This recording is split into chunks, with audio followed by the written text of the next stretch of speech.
झटकेपट फक्त 5 मिनिटात अस्सल कोकणी पद्धतीचं सुकटचं कालवण कसं बनवायचं हे आजच्या व्हिडिओमध्ये आपण पाहणार आहोत. बिना वाटणाचं आहे. चव म्हणाल ना तर जबरदस्त लागते. यात एक सिक्रेट पदार्थ घालून हे सुकटचं कालवण केलेलं आहे. व्हिडिओ कुठेही स्किप न करता पूर्ण बघा. तर चला रेसिपीला सुरुवात करूया. सुकटचं कालवण करण्यासाठी आहे ना, अगदी आपल्याला ही मोजकी साहित्य पाहिजे आहे. मी एक मध्यम आकाराचा कांदा बारीक कापून घेतलेला आहे, एक टोमॅटो, थोडीशी कोथिंबीर, लसूण, कोकम आणि तांदळाचं पीठ घेतलेलं आहे. आपण ह्याला वाटण नाही लावणार आहोत, आपण ह्याला तांदळाचं पीठ लावणार आहोत. आणि इथे काही पावडर मसाले घेतलेले आहे.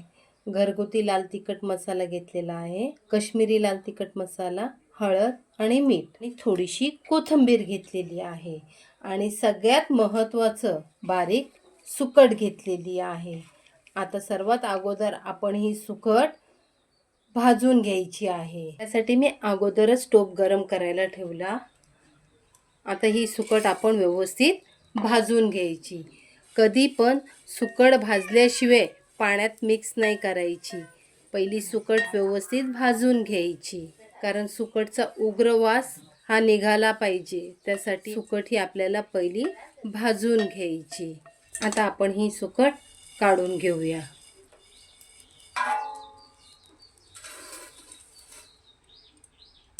सुकट व्यवस्थित पाखडून वगैरे घेतलेली आहे. त्यातला कचरा वगैरे सर्व काढून घेतलेला आहे.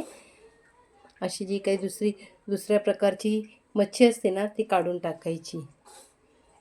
आणि आता हिला मी पाण्यात भिजत घालत आहे. अशी पाण्यात भिजत घालायची. त्याच टोपात आता मी 2 पळीभर आहे ना तेल टाकून घेत आहे. तेल चांगलं व्यवस्थित गरम करून घ्यायचं. तेल गरम झालं की त्यावर लसूण टाकून घ्यायचा. लसूण चांगला गुलाबी रंगावर आपल्याला फ्राय करून घ्यायचा आहे. आता त्यावर लगेच आपण कांदा टाकून घेऊया. अगदी झटकेपट एक 5 मिनिटात बनणारी ही रेसिपी आहे. कांदा चांगला मऊ करून घ्यायचा. असा कांदा मऊ झाला की त्यावर आपण घेतलेले हे पावडर मसाले सर्व टाकून घ्यायचे.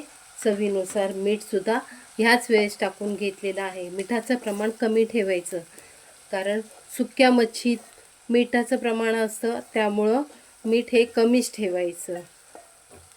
आवश्यकता वाटली तर आपण नंतर टाकू शकतो. व्यवस्थित असं फ्राय करून झालेले आहेत मसाले.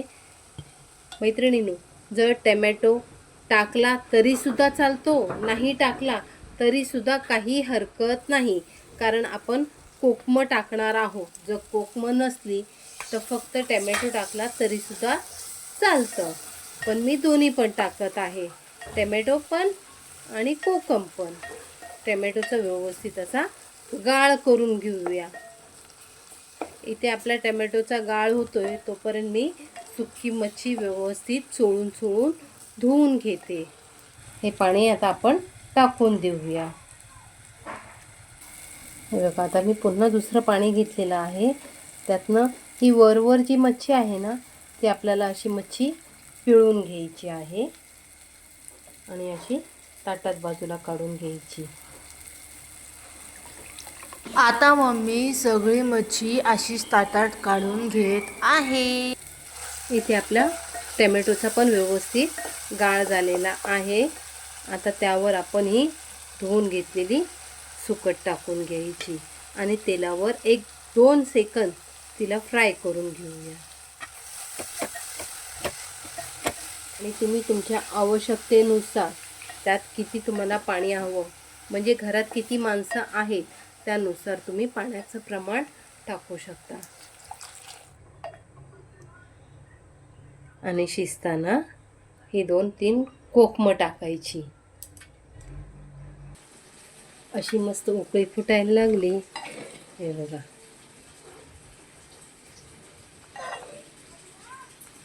मस्त. आता याला आपण 5 मिनिटं शिजवून घेऊया. त्यावर झाकण ठेवता नाही ना, असं ठेवायचं.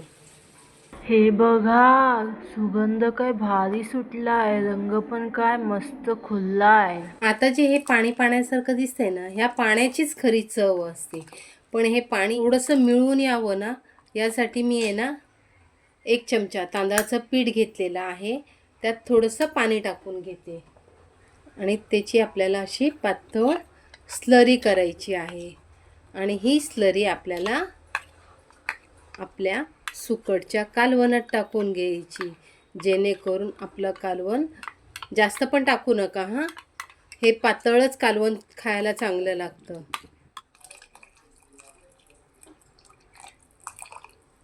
आता व्यवस्थित त्याला पण हलवून घ्यायचं आणि 1 ते 2 उकळी काढून घ्यायची. म्हणजे जे पातळ पातळ पाणी आहे ना, ते म्हणजे मिळून येतं. ह्याला 2 मिनटं आपण शिजवून घेऊया. म्हणजे सुरुवातीला 5 मिनटं आणि आताची ही 2 मिनटं, असे एकूण 7 ते 8 मिनटं आपण सुकटचं कालवण शिजवून घेणार आहोत.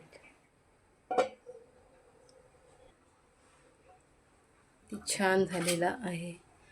तरी पण बघा किती मस्त आलेली आहे सुकटचं कालवण. वरून अशी थोडीशी कोथिंबीर टाकायची. इथं आपलं सुकटचं कालवण तयार झालेलं आहे. मैत्रिणींनो, तुम्हाला जर आजचा हा व्हिडिओ आवडला असेल तर लाईक करा, शेअर करा आणि आमच्या चॅनलला सबस्क्राईब करा. भेटूया पुन्हा नेक्स्ट व्हिडिओ मध्ये. Bye bye.